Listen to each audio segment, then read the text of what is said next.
And I remembered just now to unmute my mic. This is not a minute in like it usually is.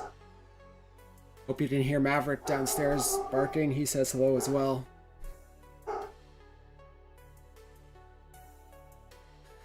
But if someone wants to confirm that everything's going smoothly on the stream, that'd be great, because it's been a while and I want to make sure it's going good.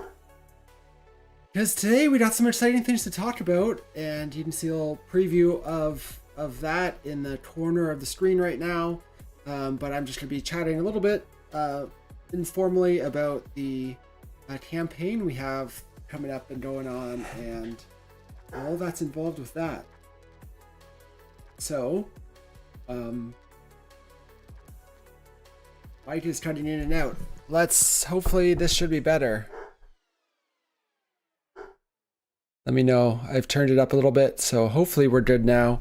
Also, the mic was a bit far away from me, so my apologies there. But it sounds like the audio is working one way or another.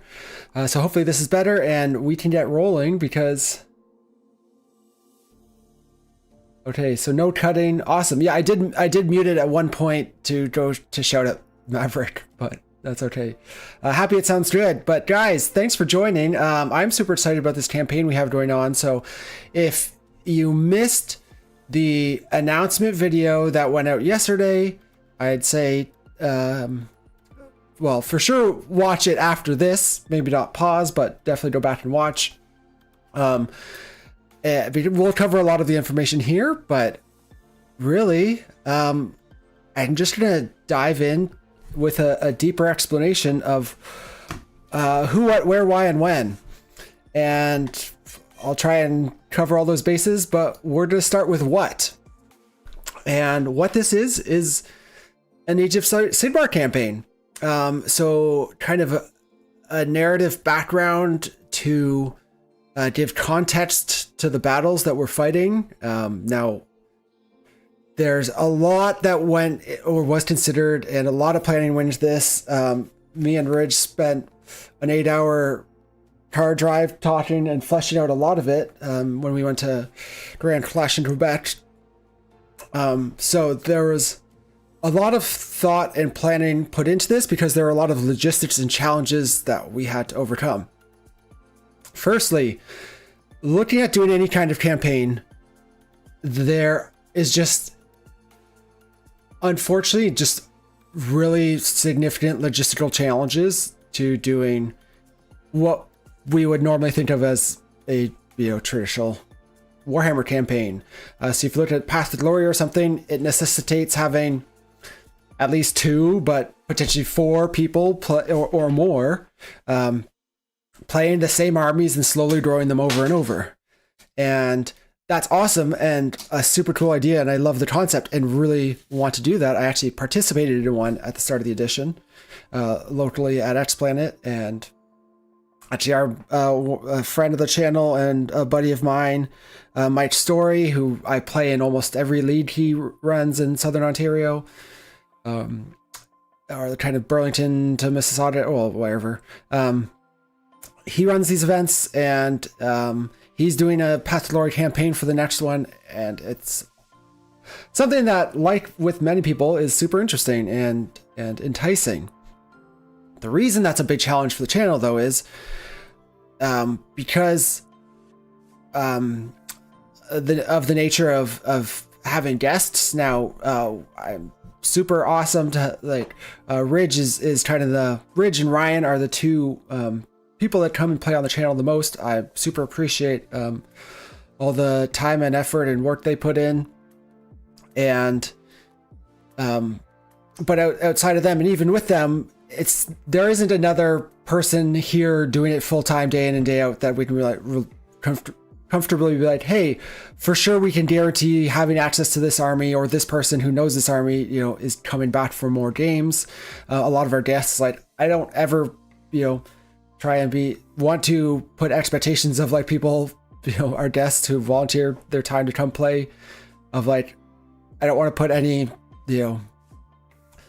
stress or challenge. I'm like, hey, you gotta come here for the next 4 weeks in a row to play your army. So that's one challenge.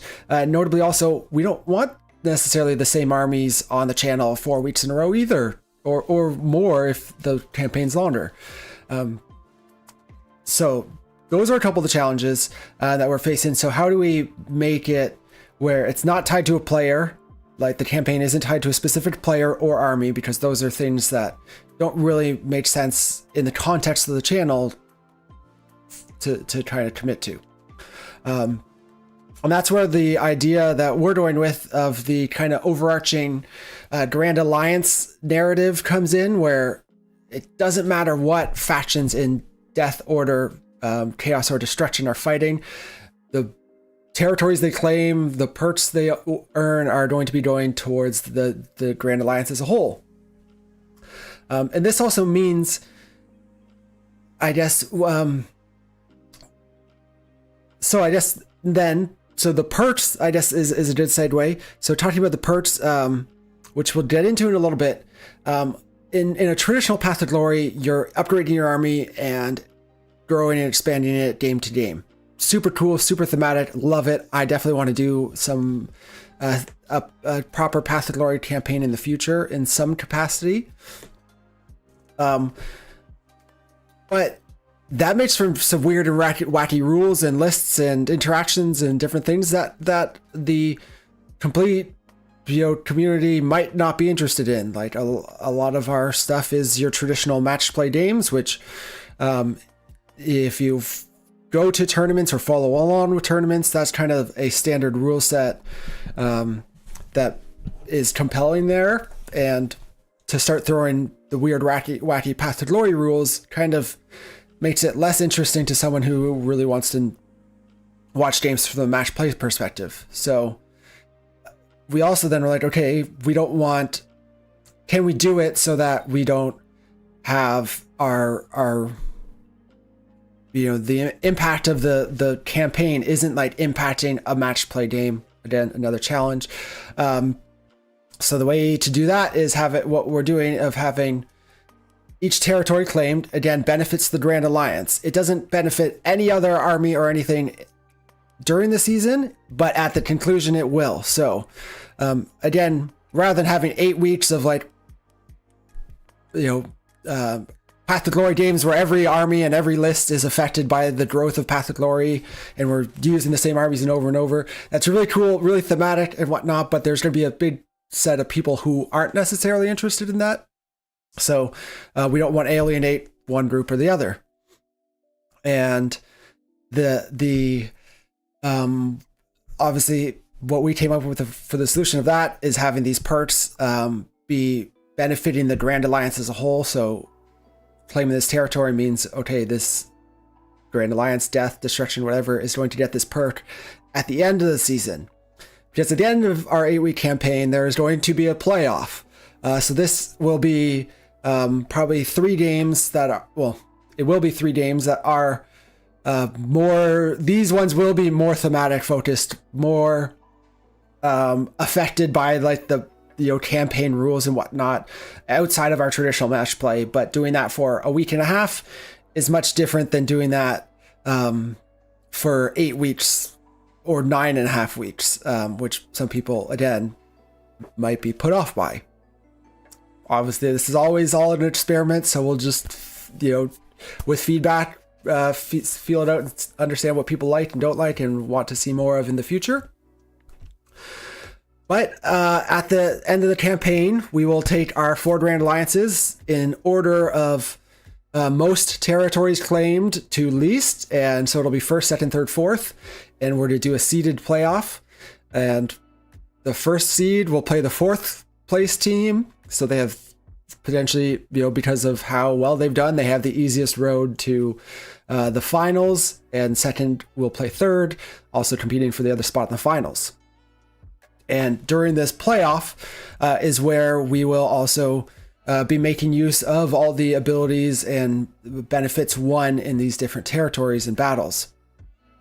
Also, thinking it Grand Alliance wise, we'll probably actually almost like the old Grand Alliance Order armies and Grand Alliance Death, Destruction, whatever.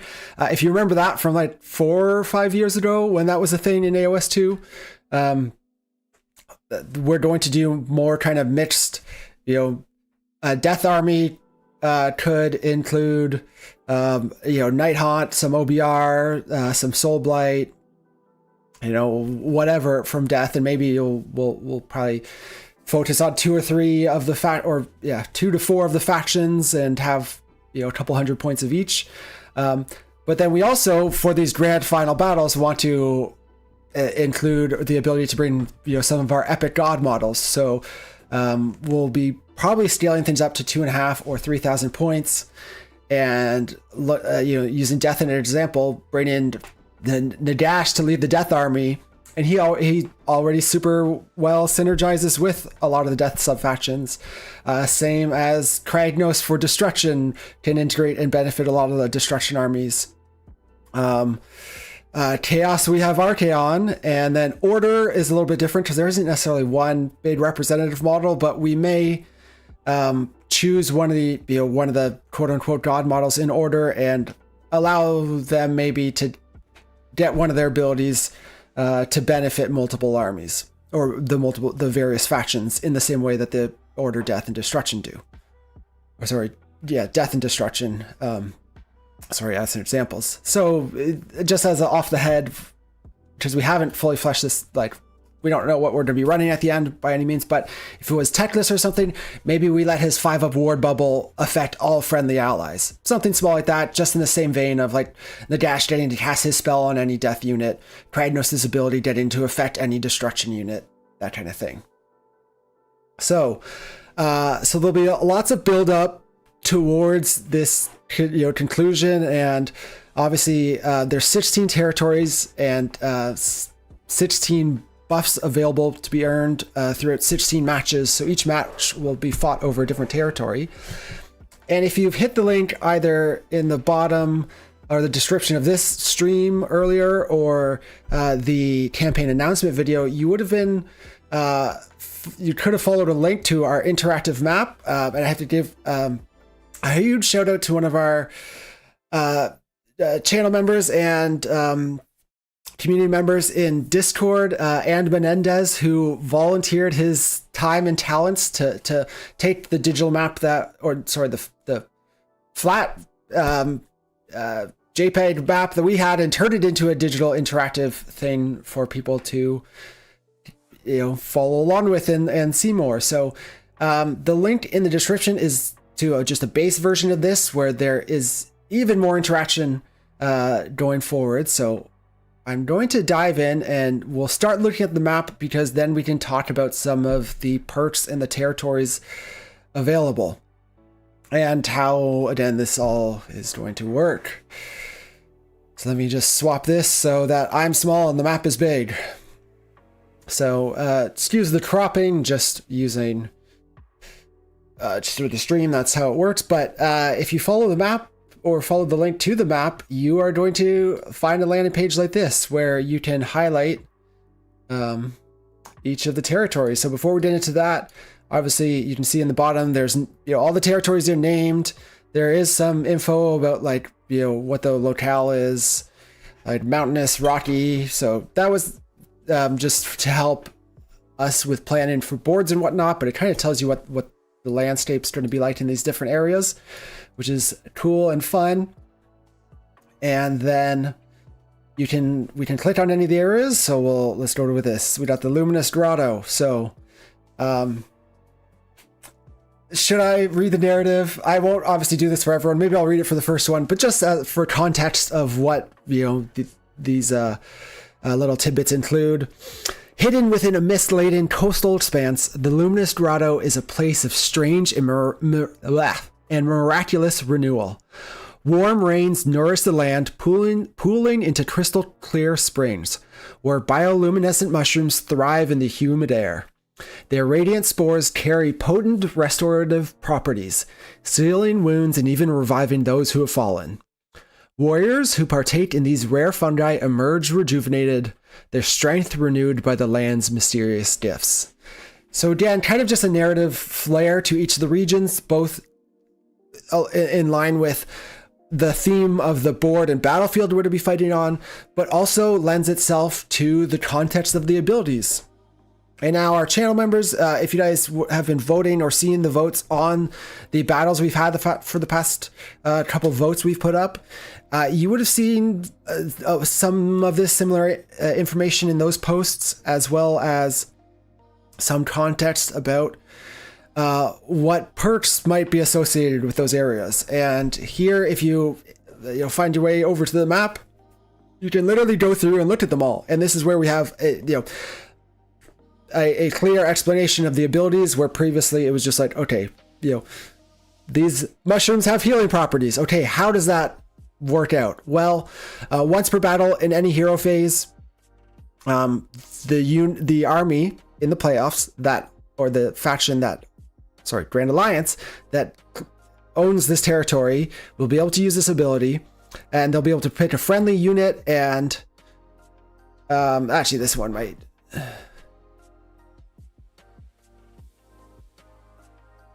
Did I pick? Yeah, so make 6 rally rolls of d6 for each 4-up.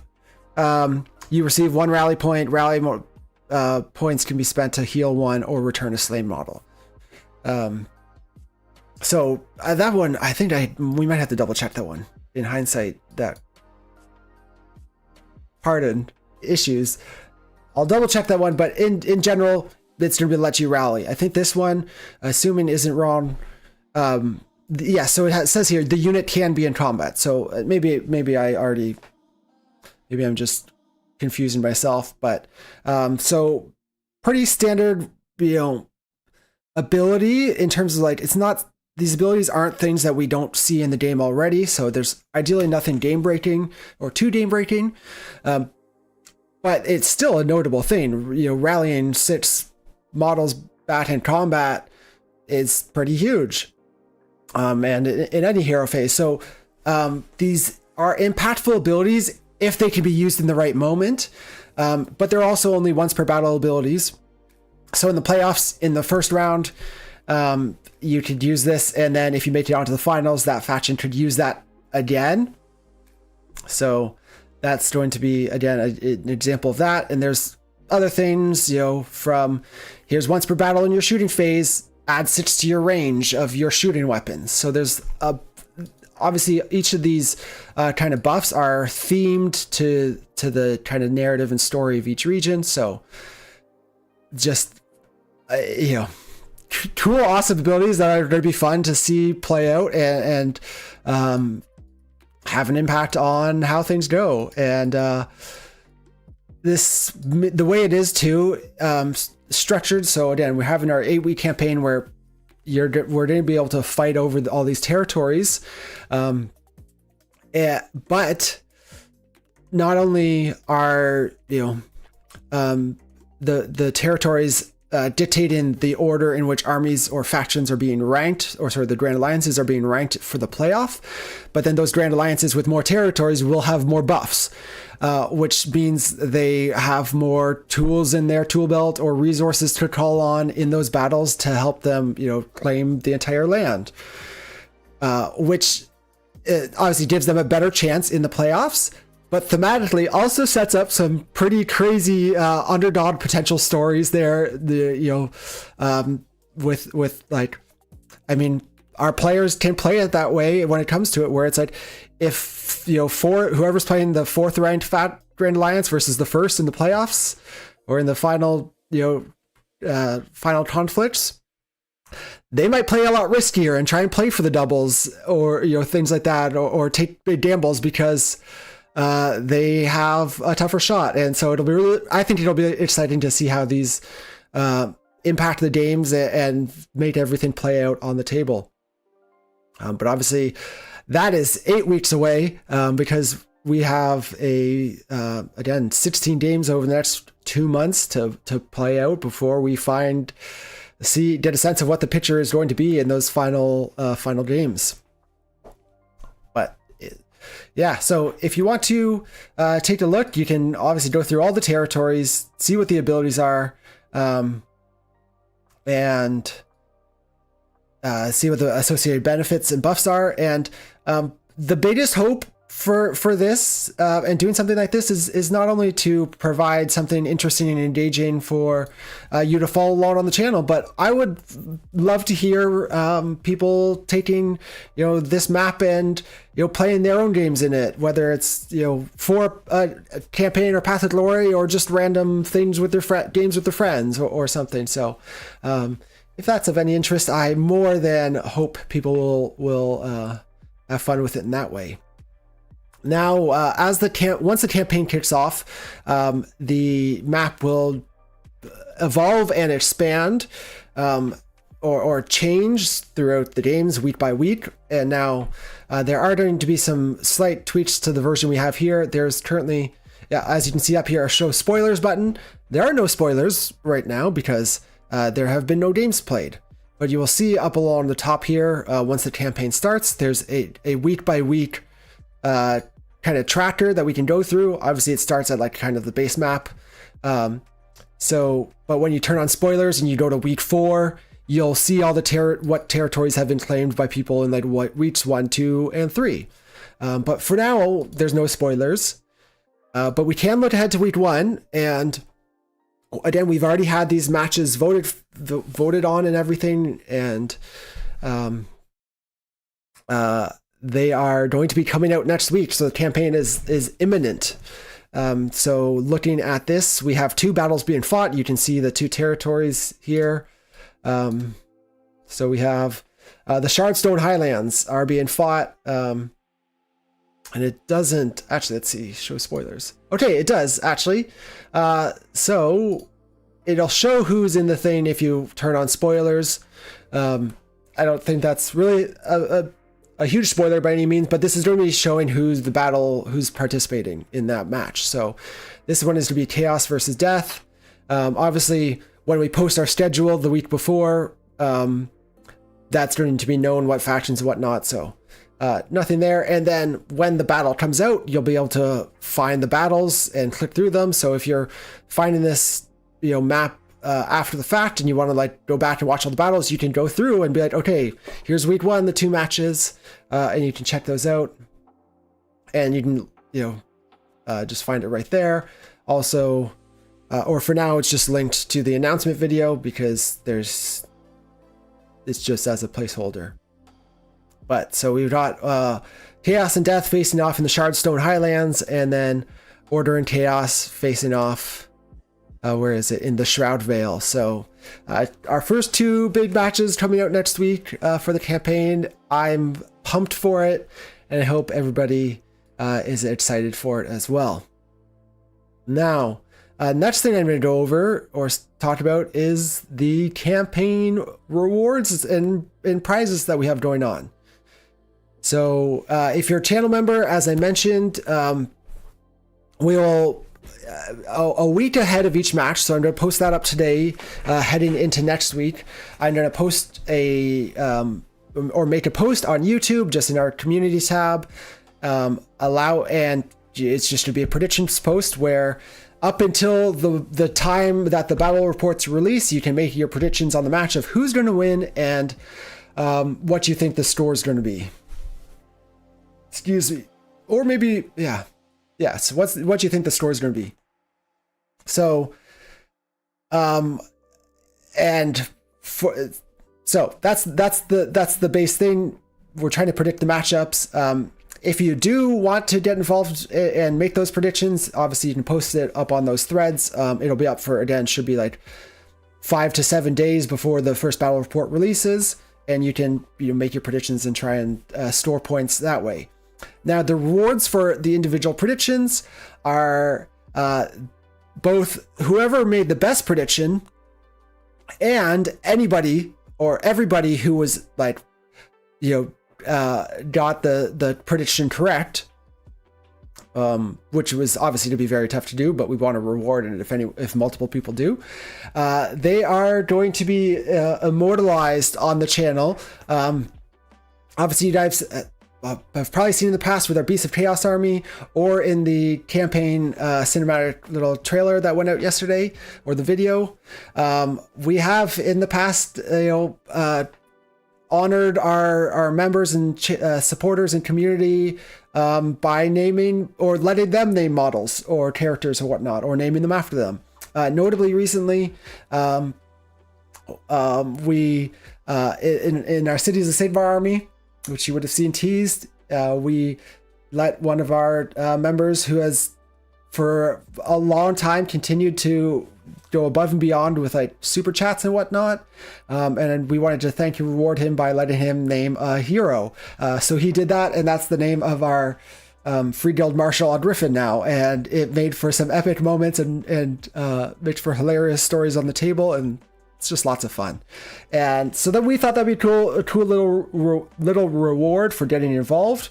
Obviously we'll let people pick a faction and a name. So we'll try to see how that evolves. And again, just a fun little weekly ongoing mini game to try and get your name on a model that we'll see on the channel for years and decades to come. Fingers crossed. Assuming the channel lasts for that long, which, sorry, that seemed grim, but that's the plan. That's the hope and dream. But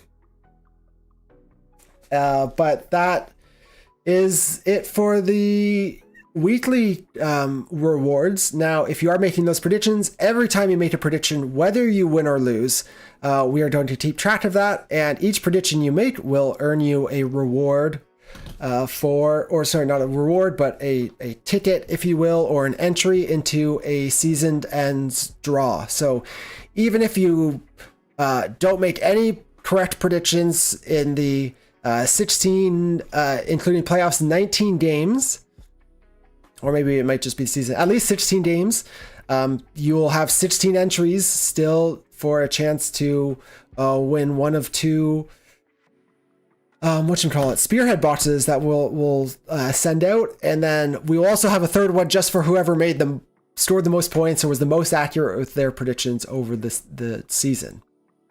So that's a lot of information that I've been nonstop regurgitating out to you guys. I do want to open it up to a little Q&A if there are any questions or whatnot, so I can try and tackle those.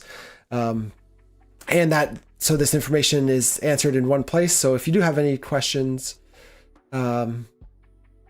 definitely throw them in the comments. We'll stick around for a couple minutes. It's not going to be a super long stream otherwise, just because I wanted to kind of go more in depth about the information. But barring any questions and whatnot, we can obviously tackle that stuff as we go. So that said, I think I am able to tease who our matchups are for next week. Let me pull it up. So as here, so we as seen, so we have order and chaos. So our matchup for this one is actually what I just mentioned, our Cities of Sigmar army, and it is facing off against Skaven. So that is the order and chaos matchup.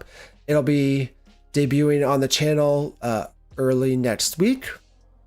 And then our second matchup between Death and Chaos is the OC Bone Reapers facing off against Slaanesh. So two exciting matchups. Noteworthy, each Grand Alliance, even though the Grand Alliances are not equal in terms of the number of armies, each Grand Alliance will get equal representation and opportunity to claim territories. So there's 16 matches.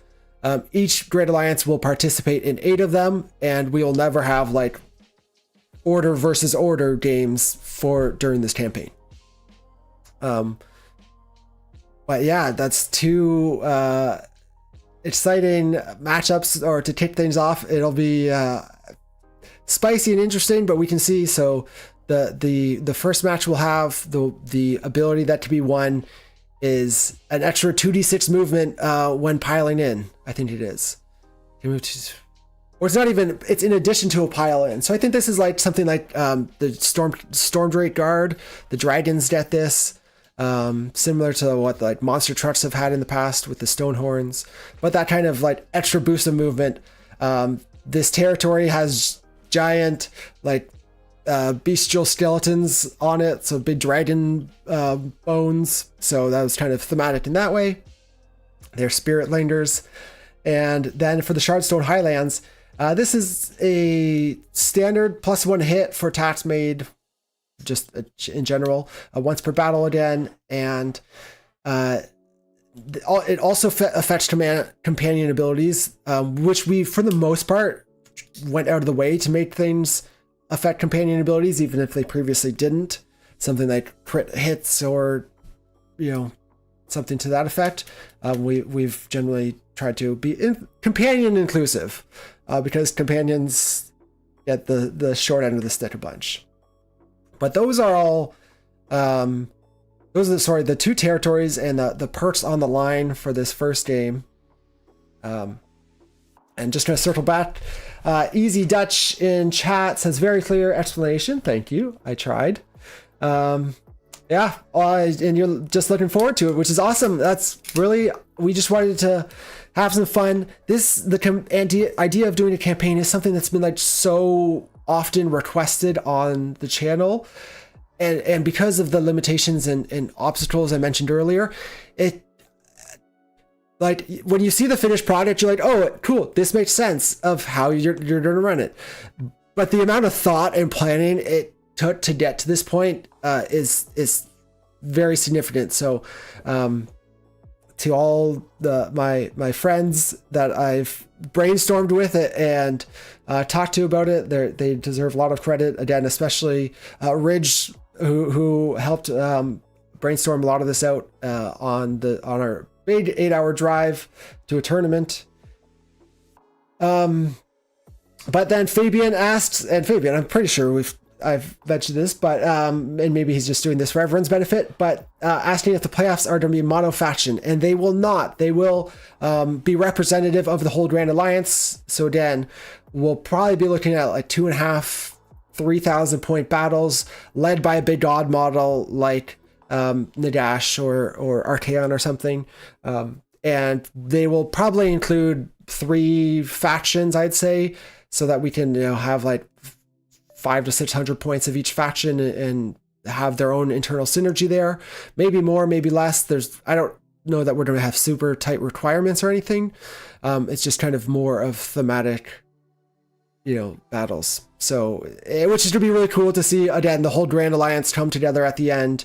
And maybe too, I think it will be fun to try and include like some of the models that people have named throughout the campaign, as they've won stuff and whatnot, or like, if we have, someone have an epic, performance in a battle, like a mega boss or something goes nuts, maybe it'll be fun to make sure we bring them back for the campaign. But it will be like a Grand Alliance army in the final climactic kind of playoff battles. Before we make predictions, do we know the battle plan that is going to be in play, since that can have a big impact on scoring? Yeah, we can include that. So I'm going to, in the posts that I make, just put up the map that shows the 2 territories being fought over, and then in the description of the posts, I'll include the armies being played, and I can include the battle plan. That makes total sense. Obviously, we know how wild and wacky Warhammer is, and store can, be very flexible. So it's obviously is a bit of a random element to the predictions, but that's what makes it fun and interesting as well.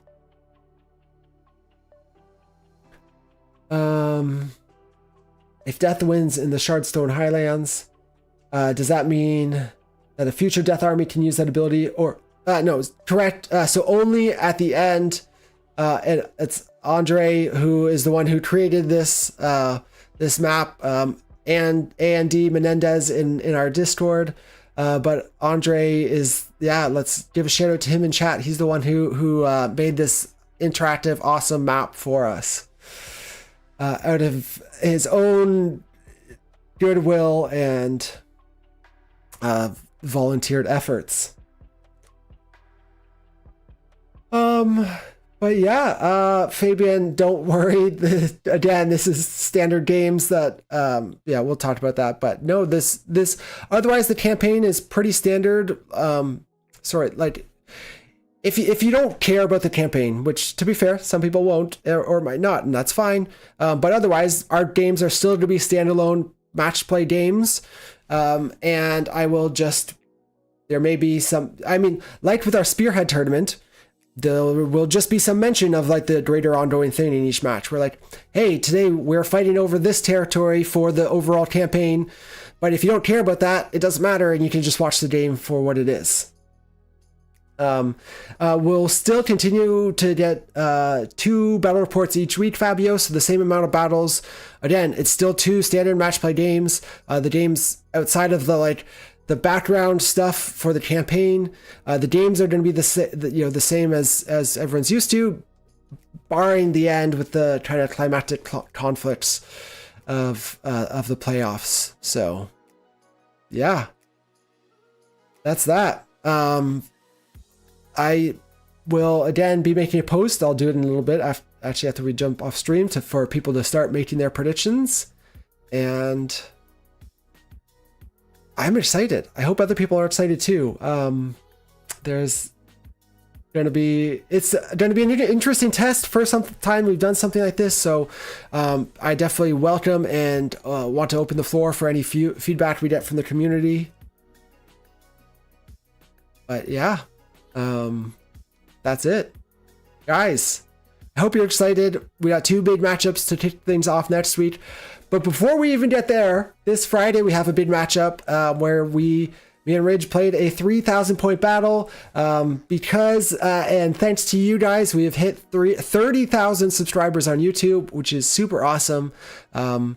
It's been a lot of work over the years, and we appreciate everyone who's shown support in any capacity over that time. It's really made it all worthwhile. So thank you all so much. But that big battle was a doozy, and I think it'll be a lot of fun to watch. Hopefully, it was a lot of fun to play in. So that'll be coming out on Friday. So stay tuned for that. Tommy Bedard, thank you so much for becoming a member. Hope you're excited for this campaign. I definitely, yeah, again, hope you guys all enjoy it. Looking forward to hearing and engaging with everyone throughout the campaign, both in comments or on prediction posts or in our channel Discord. But yeah, guys, that's it. Get excited, get hyped. We got 2 big battles coming very soon to start off the campaign and lots of action. Sam, your champ gifted out a membership, which Luke was the beneficiary of. But the guys, thank you so much. I'm going to wrap things up there. If you have more questions, throw them in the comments. I hope that we can then make this post something that we can point people to in the future if they want to learn more. And they can even scroll through the comments where if you have questions, throw them up there and I will answer them as promptly as I can. But guys, that's it. Hello and welcome. Thank you so much. Guys, again, I'm super excited for this. Thank you for all your support, and we look forward to seeing you in a future battle report. Have a good day.